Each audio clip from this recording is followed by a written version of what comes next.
خجالت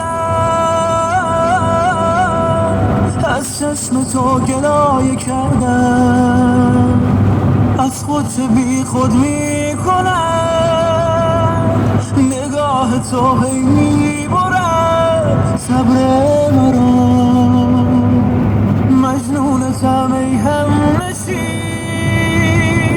لیلی من یک دم ببین حال مرا.